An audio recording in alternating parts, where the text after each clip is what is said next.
বাংলাদেশ ভালো থাকলে আমরা ভালো থাকব। অনেকে চায় না বাংলাদেশটা ভালো থাকুক, এই জন্য দেখবেন এইটা নিয়ে আন্দাজে একটাই শুরু করে। কিছু কিছু আছে লোক এখন থেকেই খোঁচাইতেছে কিভাবে আমার দেশটাকে অস্থির করা যায়। তো তাদের পাল্লায় কি পা দেওয়া যাবে?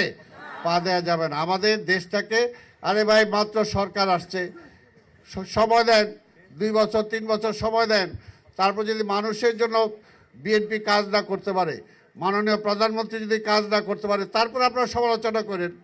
একটা ঘর যদি বানাইতে হয়, এই যে মন্দিরটা আজকে এনে সংস্কারের জন্য আমরা উদ্বোধন করে গেলাম, এটা কি কালকের মতো হয়ে যাবে? এটা সময় দিতে হবে না? আর যদি বলি যে না, আরে প্রবীর সাহেব বললো কই কিছুই তো, কালকেই যদি বলি কিছুই হলো না, হবে? তো তেমনি সরকারের তো সময় দিতে হবে। সব কিছু ধ্বংস হয়ে গেছে, এটাকে করতে হলে মিনিমাম 2 বছরের আগে আন্দোলন ভাই পরে করেন, একটু দেখেন না। সরকার একটা উদ্যোগ নিলে আপনার পছন্দ নাও হইতে পারে, কিন্তু সরকার সফল যদি হয় তাহলে সেটা সরকারে আপনারা কেন সহযোগিতা করবেন না?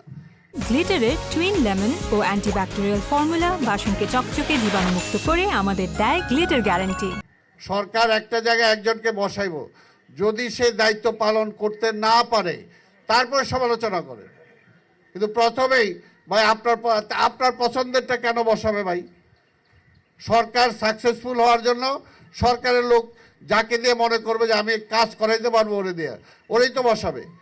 তো বসালে আপনি দেখেন কয়দিন ওয়েট করেন, একটু ওয়েট করেন না ভাই।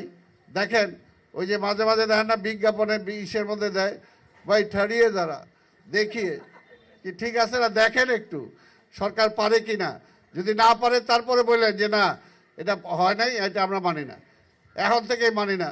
কি মানেন না? জানি না।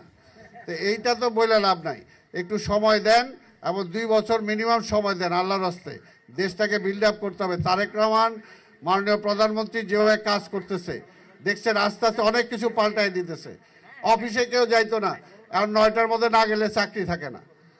উনি দেখেন বলছে যে বিদ্যুতের সাশ্রয় করতে হবে, তেলের সাশ্রয় করতে হবে।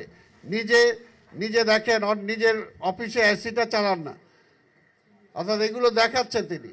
নিজের সরকারি যতটুকু সুযোগ সুবিধা আছে নিচ্ছেন না।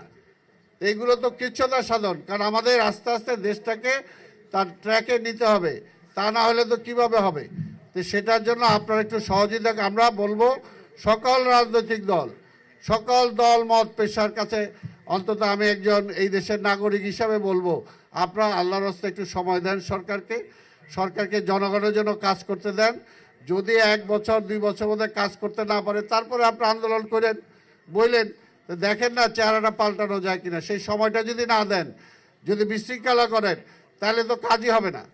আজকে এইখানে আমরা ভিত্তিপ্রস্তর করে গেলাম, কালকে থেকে যদি এটা হাউকাউ শুরু করেন, তাহলে কি প্রবীর সাহেব মন্দিরটা সংস্কার করতে পারবে? পারবে না। তো সেটার জন্য পরিবেশটা দরকার। তো জনগণকেও বলবো, আল্লাহর রাস্তায় যারা এই ধরনের কিছু বলবে তাদের ডাকে সাড়া দিয়েন না, একটু যাতে দেশটাকে পুনর্গঠন করা যায় সেই সুযোগটা দেন।